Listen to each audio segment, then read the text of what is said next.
హనుమాన్ గుంటూరు కారం 2 రిలీజ్ అవబోతున్నాయి. అవును, పోటీగా ఉండబోతుంది.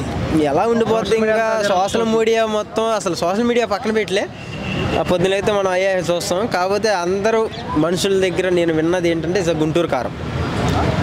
ఎందుకంటే ఆ పాటతో ఆ సెగ రిలీజ్ అవ్వకుండానే కళ్ళ నుంచి నీళ్ళు వస్తున్నాయి. సెగ మామూలుగా లేదు. గుంటూరు కారం. సో గుంటూరు కారం హిట్. హనుమాన్ పోగిరిని ఢీ కొనిద్ది బ్రో ఈ సినిమా. పోగిరిని ఢీ కొనిద్ది అన్నాడు. మన కామెంట్ పెట్టాడు మొన్న కింద సాంగ్లో కామెంట్ పెట్టాడు ఒక, నేను చూసే వేరే యూట్యూబ్ ఛానల్లో. బ్రో మీ మహేష్ బాబు ఈ సినిమా 100 కోట్లు కొట్టిద్దని మొన్న ఎవరో వీడియో చేసి పెట్టారంటే 100 కోట్లు బ్రో 200 కోట్లు కొట్టిద్ది బ్రో ఈ సినిమా. నేను చెప్తున్నా, యాదించుకో బెజవాడ కృష్ణ, నేను చెప్తున్నా పోగ్రీన్ ఢీ కొనిద్ది. బీడీ పట్టుకుంటేనే సహా వేరే లెవెల్లో వెళ్ళింది. ఇందులో ఏక బీడీ కాల్చాడు మహేష్ బాబు. పిచ్చి కుర్చీ అందరికి మడత పెడతాడు. ఆగండి వస్తున్నాడు బ్యాక్ గట్టిగా అది. సో సినిమాలో త్రివిక్రమ్ గారి మార్క్ ఉంటుంది అంటారా? బాగా 100%. అంటే మార్క్ అంటే ఏ విధంగా మార్క్? ఎందుకంటే ఆయన చెప్పినట్టు లేకుండా ఆయనే ఇందులో చేశాడు కదా ఆ సాంగ్తో, కొంచెం అట్లా. సో అతడు మ్యాజిక్ మళ్ళీ అది అంటే మనం ఒకరికి చెప్పేది చెప్తాం కానీ మనం పాటియం అన్నట్టుగా ఇందులో ఒక మెసేజ్ ఇచ్చాడు.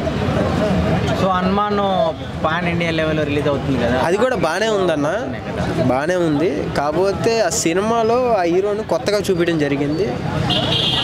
మనిషిని కొడుతుంటే గాల్లో వెళ్ళిపోవటం కానీ, మనిషి ఇలా వస్తుంటే తలుపులు చెంబులు సొట్ల పడిపోవటం కానీ. సూపర్ హీరో సినిమా అని చెప్పారు కదా, పవర్స్ వస్తాయి. ఎంత సూపర్ పవర్ అన్న. ఇప్పుడు జనరేషన్లో అందరూ కూడా రాటు పట్టుకుంటే రాటు నలిగిపోవచ్చు సలార్లో.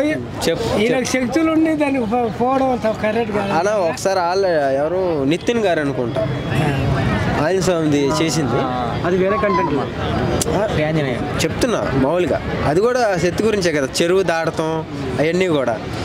ఇప్పుడు జనాలు ఆ కంటెంట్కి వెళ్తలేదన్న. ఇప్పుడు జనాలకు కావాల్సిన కంటెంట్ విషయం తెలుసా? నితిన్ రీసెంట్గా ఏం చెప్పాడు తెలుసు? ఇప్పుడు ఆ సినిమా తీస్తే భారీ హిట్ అవుతుంది అవును చెప్పాడు, రీసెంట్గా చెప్పాడు.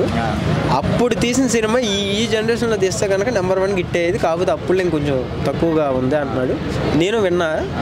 కానీ ఇంకోటి ఏంటంటే ఇప్పుడు జనాలు కోరుకునేది నేను చెప్తున్నా, అంటే అప్పుడు ఆయన తీసిన దానికి అది హిట్ అయింది కాదంటలా. అప్పుడు జనరేషన్ అలా ఉంది.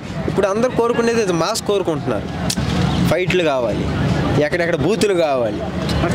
హిట్ అయింది కదా, బ్లాక్ బస్టర్ అయింది. నేను అవ్వలేదు అంటలా. అయినాయి. జనాలు ఎప్పుడు ఏ మైండ్ సెట్లో ఉంటారు, దేని మీద ఇష్టపడతారు చెప్పలేవు. ఇప్పుడు మనం తినే ఫుడ్ మీదే రోజు ఒకటే తినమంటే తింటావా? నువ్వు తినవు. ఓ రోజు పెరుగన్నం తింటావు, ఓ రోజు బిర్యానీ తింటావు, ఓ రోజు మటన్ బిర్యానీ తింటావు. అలా నీకు నాలుగుకే అన్ని టేస్టులు కావాలన్నప్పుడు మనం సినిమా చూసేటప్పుడు కంటెంట్ కూడా అలాగే ఉండాలిగా. సో ఓవరాల్గా పై చేయకూడదు అంటారు సంక్రాంతి గుంటూరు కారం మహేష్ బాబు. మా సత్యం 24 ఫ్రేమ్స్ ఛానల్ని సబ్స్క్రైబ్ చేసుకుని బెల్ ఐకాన్ని యాక్టివేట్ చేసి లైక్ చేయగలరు, షేర్ చేయగలరు.